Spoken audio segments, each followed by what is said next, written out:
നമസ്കാരം. എല്ലാ പ്രിയപ്പെട്ടവർക്കും ലേൺ ടു കോൺകറിലേക്ക് സ്വാഗതം. 10th ലെവൽ എക്സാമിന് ചോദിച്ചിട്ടുള്ള മാത്സ് ക്വസ്റ്റ്യൻ്റെ ഡിസ്കഷൻ സീരീസാണ് നമ്മളിപ്പോൾ ചെയ്തുകൊണ്ടിരിക്കുന്നത്. മുൻപ് അപ്ലോഡ് ചെയ്തിട്ടുള്ള ക്ലാസ്സുകൾ കാണാത്തവർക്ക് വേണ്ടിയിട്ട് ലിങ്ക് ഡിസ്ക്രിപ്ഷനിൽ കൊടുത്തിട്ടുണ്ട്. ആ ക്ലാസ്സുകൾ കൂടി കാണാം. അതുപോലെ ആദ്യമായിട്ട് കാണുന്നവർ ചാനലൊന്ന് സബ്സ്ക്രൈബ് ചെയ്യാം. നിങ്ങളുടെ അഭിപ്രായങ്ങൾ കമൻറ്റ് ചെയ്യാം. ഇന്നത്തെ ക്ലാസ്സിലേക്ക് കടക്കാം. ആദ്യത്തെ ക്വസ്റ്റ്യൻ: ഒരു പ്രത്യേക ഭാഷയിൽ ഫയൽ എന്നത് UROV എന്ന് എഴുതിയിരിക്കുന്നു എങ്കിൽ ആ ഭാഷയിൽ സോർ എന്നത് എങ്ങനെ എഴുതാം? ഫയൽ എങ്ങനെയാണ് എഴുതിയിരിക്കുന്നത്? ഫയൽ UROV എന്നാണ് എഴുതിയിരിക്കുന്നത്. ഇവിടെ ആൽഫബറ്റ്സ് വിത്ത് നമ്പേഴ്സ് കൊടുത്തിട്ടുണ്ട്. ഈ താഴെ കൊടുത്തിരിക്കുന്നത് A to Z നമ്പേഴ്സും അതുപോലെ മുകളിൽ കൊടുത്തിരിക്കുന്ന വാല്യൂസ് എന്ന് പറയുന്നത് Z to A വരെയുള്ള നമ്പേഴ്സാണ് കൊടുത്തിരിക്കുന്നത്. Fൻ്റെ ഫ്രണ്ടിൽ നിന്നുള്ള നമ്പർ എത്രയാണ്? Fൻ്റെ നമ്പർ 6 ആണ്. അപ്പോൾ പിറകിൽ നിന്ന് 6 വരുന്ന ലെറ്റർ ഏതാ? U ആണ്. ആ U ആണ് ഇവിടെ കൊടുത്തിരിക്കുന്നത്. അതുപോലെ ഐൻ്റെ ഫ്രണ്ടിൽ നിന്നുള്ള നമ്പർ 9 ആണ്. പിറകിൽ നിന്ന് 9 വരുന്ന ലെറ്റർ ഏതാ? 6. ആ 6 ഇവിടെ കൊടുത്തിരിക്കുന്നു. അതുപോലെ എല്ലിൻ്റെ നമ്പർ എത്രയാണ്? ഫ്രണ്ടിൽ നിന്നുള്ള നമ്പർ 12. പിറകിൽ നിന്ന് 12 വരുന്ന ലെറ്റർ O ഇവിടെ കൊടുത്തിരിക്കുന്നു. ഈയുടെ പിറകിൽ നിന്നുള്ള നമ്പർ 5 ആണ്. 5. അപ്പോൾ പിറകിൽ നിന്ന് 5 വരുന്നത് V. അങ്ങനെയാണ് ഈ ഒരു കോഡിങ് എഴുതിയിരിക്കുന്നത്. അങ്ങനെയാണെങ്കിൽ SOUR നമുക്ക് എങ്ങനെ എഴുതാം? സോർ എങ്ങനെ എഴുതാം? എസിൻ്റെ ഫ്രണ്ടിൽ നിന്നുള്ള നമ്പർ എത്രയാണ്? 19 ആണ്. അപ്പോൾ പിറകിൽ നിന്ന് 19 വരുന്ന ലെറ്ററാണ് നമുക്ക് വേണ്ടത്. അത് H ആണ്. അങ്ങനെയാണെങ്കിൽ ഇപ്പം തന്നെ നമുക്ക് ആൻസർ കിട്ടി. Hൽ സ്റ്റാർട്ട് ചെയ്യുന്ന ഒറ്റ ഓപ്ഷൻ മാത്രമേ ഉള്ളൂ, ഓപ്ഷൻ B. ബാക്കി ലെറ്റേഴ്സ് കൂടി നമുക്ക് നോക്കാം. Oയുടെ ഫ്രണ്ടിൽ നിന്നുള്ള നമ്പർ 15 ആണ്. അപ്പോൾ പിറകിൽ നിന്ന് 15 വരുന്നത് L. അപ്പോൾ HL. യുവിൻ്റെ ഫ്രണ്ടിൽ നിന്നുള്ള നമ്പർ എത്രയാണ്? 21. പിറകിൽ നിന്ന് 21 വരുന്നത് ഏതാ? HLF. അതുപോലെ ആറിൻ്റെ ഫ്രണ്ടിൽ നിന്നുള്ള നമ്പർ 18. പിറകിൽ നിന്ന് 18 വരുന്നത് I. HLFI എന്നുള്ളതാണ് നമ്മുടെ ആൻസർ. ഓപ്ഷൻ B ആണ് റൈറ്റ് ആൻസർ.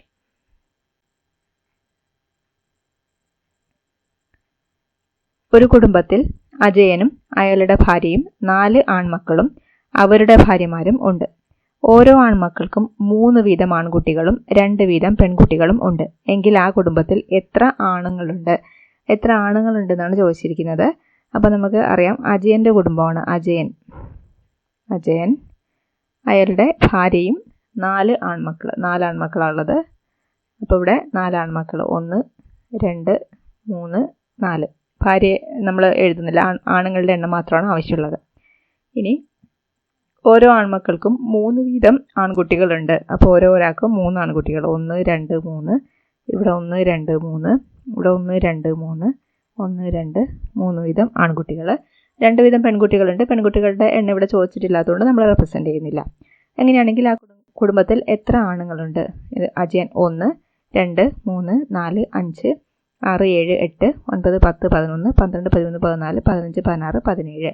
അപ്പോൾ ഓപ്ഷൻ C 17 ആണ് നമ്മുടെ ആൻസർ. ഒരു ക്രിക്കറ്റ് കളിയിൽ ആദ്യത്തെ 10 ഓവറിലെ റൺ നിരക്ക് 3.2 ആണ്. ബാക്കിയുള്ള 40 ഓവറിൽ ഏത് റൺ നിരക്കിൽ റൺ എടുത്താലാണ് എതിർ ടീമിനെതിരെ 282 റൺസ് നേടാൻ സാധിക്കുക?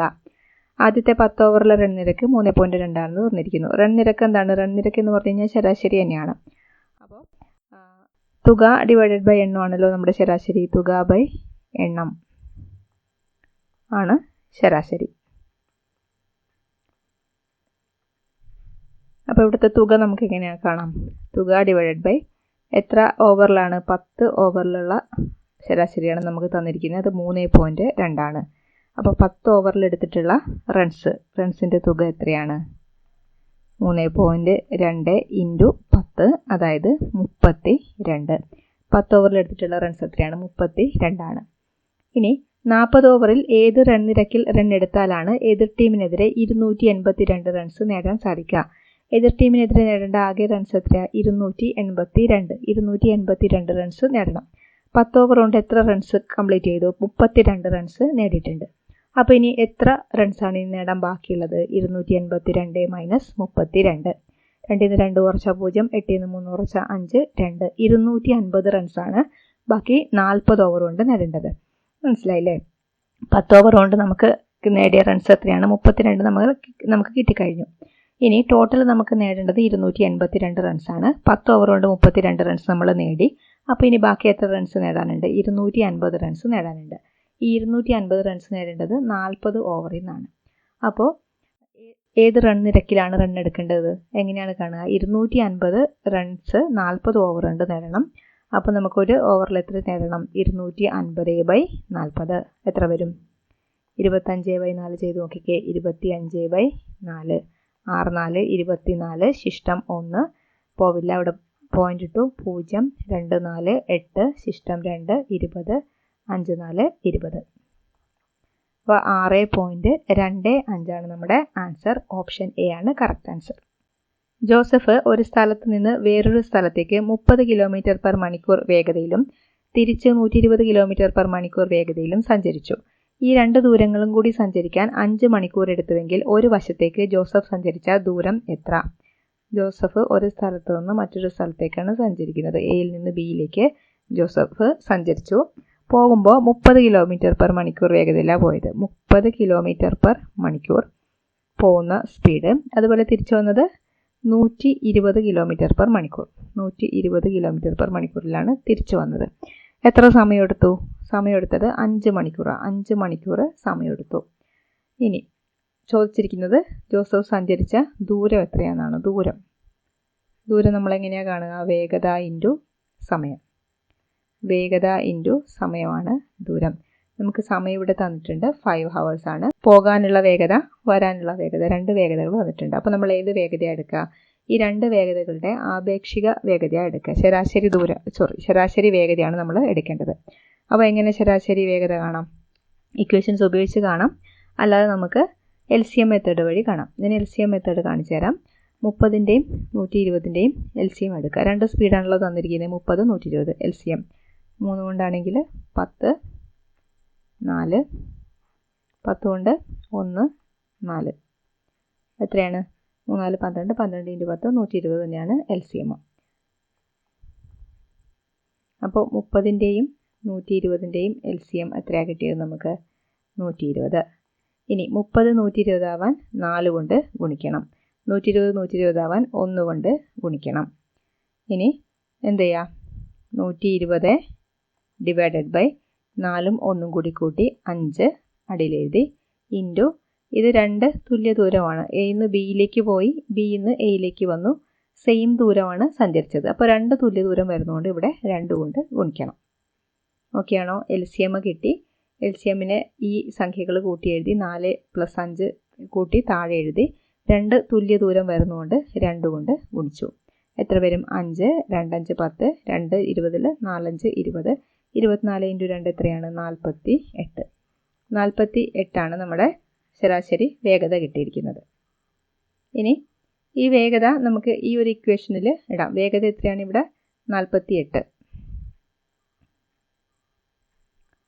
ദൂരം = 48 × സമയം 5 ആണ്. എത്രയാണ് വരുന്നത്? 8 5 40 ശിഷ്ടം 4 4 5 24 224 240 കിലോമീറ്ററാണ് വരുന്നത്. നമ്മളോട് ചോദിച്ചിരിക്കുന്നത് എന്താണ്? ഒരു വശത്തേക്ക് ജോസഫ് സഞ്ചരിച്ച ദൂരം എത്ര? ഒരു വശത്തേക്ക് സഞ്ചരിച്ച ദൂരമാണ് ചോദിച്ചിരിക്കുന്നത്. നമുക്ക് ഇവിടെ കിട്ടിയത് ഒരു വശത്തേക്കുള്ള ദൂരമാണോ? അല്ല, ഇത് 2 വശത്തേക്കുള്ള ദൂരമാണ്. കാരണം എന്താ? നമ്മൾ 2 വശത്തേക്കുള്ള സ്പീഡിൻ്റെ ആവറേജ് സ്പീഡാണ് നമ്മളിവിടെ കൊടുക്കുന്നത്. അതുപോലെ ഈ 2 വശത്തേക്കും സഞ്ചരിച്ച ടോട്ടൽ ടൈമാണ് ഈ 5 hours എന്ന് പറയുന്നത്. ആ 5 നമ്മളിവിടെ കൊടുക്കുന്നത്. 2 വശത്തേക്കുള്ള ആപേക്ഷിക വേഗതയും സമയവും കൊടുത്തു കഴിയുമ്പോൾ നമുക്ക് കിട്ടുന്നത് 2 വശത്തേക്കുള്ള ദൂരമാണ്. അപ്പോൾ ഒരു വശത്തേക്കുള്ള ദൂരം എത്രയാണ്? ഇതിൻ്റെ പകുതി 240/2 120 കിലോമീറ്ററാണ് നമ്മുടെ ആൻസർ. ഓപ്ഷൻ ബി ആണ് കറക്റ്റ് ആൻസർ. അടുത്ത ക്വസ്റ്റ്യൻ. 2850 രൂപയ്ക്ക് ഒരു സൈക്കിൾ വിറ്റപ്പോൾ 14% ലാഭം കിട്ടി. ലാഭശതമാനം 8% മാത്രമേ വേണ്ടെങ്കിൽ എത്ര രൂപയ്ക്ക് സൈക്കിൾ വിൽക്കണം?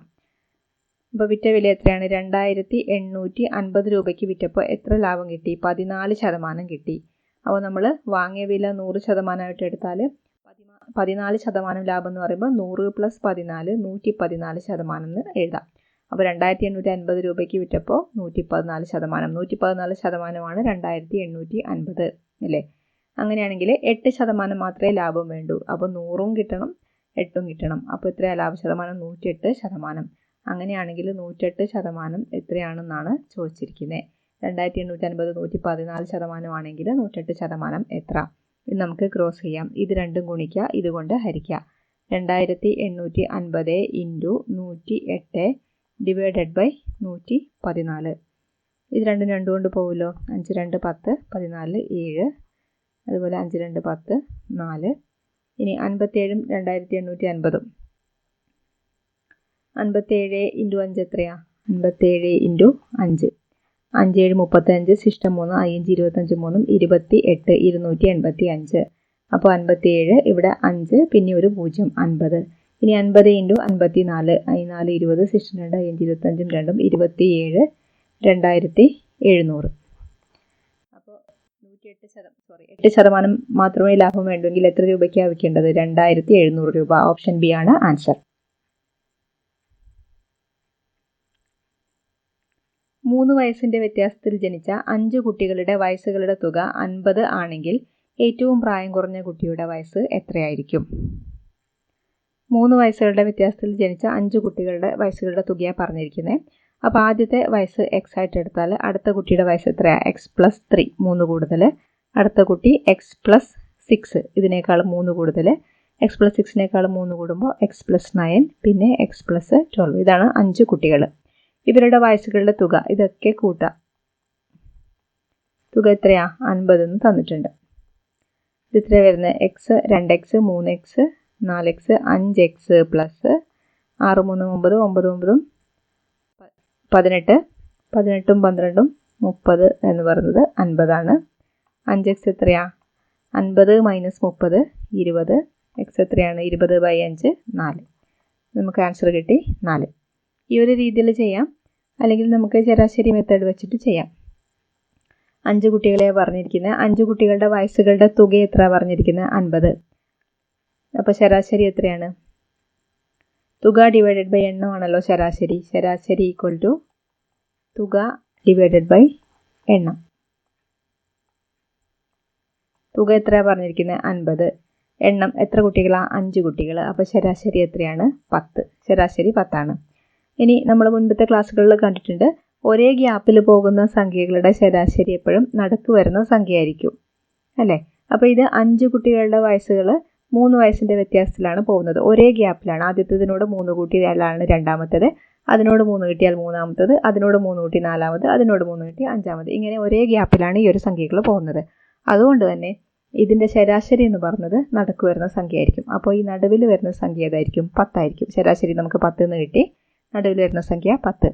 അങ്ങനെയാണെങ്കിൽ അതിന് തൊട്ട് മുന്നത്തെ സംഖ്യ 10ൽ നിന്ന് 3 കുറച്ച് കഴിഞ്ഞാൽ 7, 7ൽ നിന്ന് 3 കുറച്ച് കഴിഞ്ഞാൽ 4. നമ്മളോട് ചോദിച്ചിരിക്കുന്നത് ഏറ്റവും പ്രായം കുറഞ്ഞ കുട്ടിയുടെ വയസ്സ് എത്രയാണ്? 4. ഇങ്ങനെ നമുക്ക് ഈസി ആയിട്ട് ഈ ഒരു ആൻസർ എടുക്കാൻ പറ്റും. അപ്പോൾ ഓപ്ഷൻ എ ആണ് correct answer. 853 into 1346 into 452 into 226 എന്ന ഗുണനഫലത്തിൽ ഒറ്റയുടെ സ്ഥാനത്തെ സംഖ്യ ഏതാണ്? അപ്പോൾ ഇതിൽ വലിയ കുറച്ച് സംഖ്യകൾ കൊടുത്തിരിക്കുന്നു. അപ്പോൾ ഒറ്റയുടെ സ്ഥാനത്തെ അക്കം ചോദിച്ചു കഴിഞ്ഞാൽ ഒറ്റയുടെ സ്ഥാനത്തെ അക്കം മാത്രമേ നമ്മൾ കൺസിഡർ ചെയ്യേണ്ടതുള്ളൂ. അതായിരിക്കും ഒറ്റയുടെ സ്ഥാനത്ത് വരുന്നത് ഗുണനഫലത്തിലും. അപ്പോൾ 3 ഇൻറ്റു 6 ഇൻറ്റു 2 ഇൻറ്റു 6 എത്രയാണെന്ന് നോക്കിയാൽ മതി.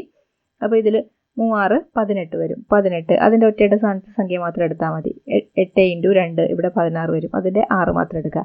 6 ഇൻറ്റു 6 36. അപ്പോൾ ഒറ്റയുടെ സ്ഥാനത്ത് സംഖ്യ എത്രയാണ്? 6 ആണ് നമ്മുടെ ആൻസർ. ഓപ്ഷൻ ഡി 6 ആണ് correct answer.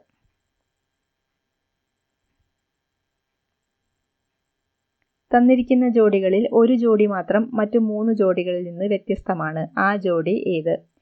Option A 17 71, 17നെ തിരിച്ചിട്ടു 71. B 23 32, അതിനെ തിരിച്ചിട്ടു. സി അതുപോലെയല്ല ചെയ്തിരിക്കുന്നത്. ഡി 46 64, 46നെ തിരിച്ചിട്ടു 64. അപ്പോൾ മറ്റു ജോഡികളിൽ നിന്ന് വ്യത്യസ്തമായത് ഓപ്ഷൻ സി 19 90.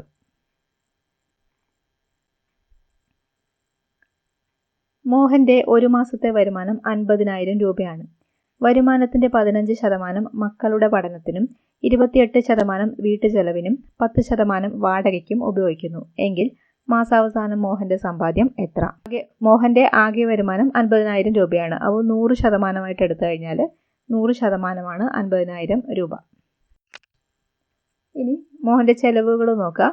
15% പഠനത്തിന്, 28% വീട്ടു ചെലവ്, 10% വാടക. അപ്പോൾ എത്രയായി? 8 5 13, സിസ്റ്റം 1 1 3 4 5 53% ഇവിടെ തീർന്നു. 100% വരുമാനം, 53% തീർന്നു. ബാക്കി എത്രയാണുള്ളത്? 100% മൈനസ് 53% എത്രയാ?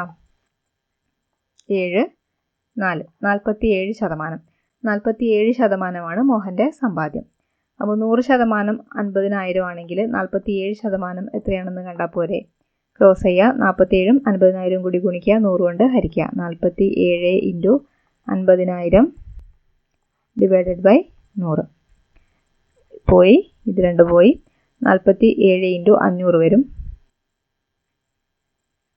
47 ഇൻറ്റു 500 എത്ര വരും? 7 5 35, സിസ്റ്റം 3 14 23 23, പിന്നെ 2 0.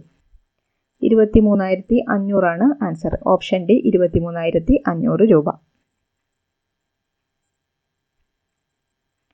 5 മൈനസ് 1/4 പ്ലസ് 2 1/2 പ്ലസ് 2 1/4 എത്രയാണെന്നാണ് ചോദിച്ചിരിക്കുന്നത്. ആദ്യം നമുക്ക് ഈ ബ്രാക്കറ്റ് സോൾവ് ചെയ്യാം. 5 മൈനസ് 1/4 പ്ലസ് 2 1/2 പ്ലസ് 2 1/4. ഇതിലെ പൂർണ്ണസംഖ്യകൾ ഏതൊക്കെയാണ്? 2 2 നമ്മൾ എടുത്തു കഴിഞ്ഞാൽ 5 മൈനസ് 2 2 എത്രയാ? 4 പ്ലസ് ബാക്കി അങ്ങനെ എഴുതുക 1/4 പ്ലസ് 1/2 പ്ലസ് 1/4. 5 മൈനസ് 4 പ്ലസ് 1/4 കാല് പ്ലസ് കാല് എത്രയാണ്? അര. അര പ്ലസ് അര എത്രയാണ്? 1. അപ്പോൾ 4 പ്ലസ് 1 എന്ന് എഴുതാമല്ലോ. 1/4 പ്ലസ് 1/4 എത്രയാണ്? 1/4 പ്ലസ് 1/4 1/2. കാലും കാലും അര, അരയും അരയും 1 അല്ലേ? 1/2 പ്ലസ് 1/2 എത്ര വരും? 1 വരും. അപ്പോൾ 5 മൈനസ് 4 പ്ലസ് 1 വരും. ഇതെത്രയാണ്? 5 മൈനസ് 5 വരും. 0 ആണ് ആൻസർ. Option C 0. ഇത്രയുമാണ് ഈ ഒരു ക്ലാസ്സിൽ ഇൻക്ലൂഡ് ചെയ്തിരിക്കുന്നത്. നമുക്ക് മറ്റൊരു ക്ലാസ്സുമായിട്ട് കാണാം. Thank you for watching.